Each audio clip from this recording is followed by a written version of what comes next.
نيابة الوفد خيري رمضان ضبط درامادول مع أبو إسماعيل. أكد الإعلامي خيري رمضان أنه تم ضبط كمية من أقراص الترامادول أثناء إدخال الطعام لحازم أبو إسماعيل رئيس حزب الراية السلفي عقب زيارة من أسرته. ما تعليقك؟ أنا تعليقي صعب جدا على هذا الخبر.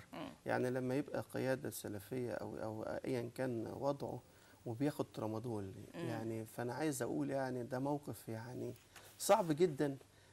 وده يدي للشباب الإخوان وغيره المفروض يفهموا بقى واحد دخل في السجن بيبرشم. يعني احنا مطلوب مننا ايه يعني؟ فيراجعوا انفسهم. الشباب بقى الواعي اللي طالع ده يراجع نفسه ويندمج في مصالح بلده ويشوف مستقبله ويخلي عجلة الحياة تستمر. نعم. القيادات فاسدة، والدليل على كده ان هم بيحرضوك لمصالحهم الشخصية. يعني سيدي يعني نداء لشباب الإخوان المسلمين، دي فرصة انها فرصة انك تندمج في الشعب المصري. الشعب المصري يعني ممكن بكل فصائله، يعني بدون تحديد فصيل معين او تيار او هو اعلاء رايه مصلحه الوطن. مصر استاذه عبير تسع الجميع.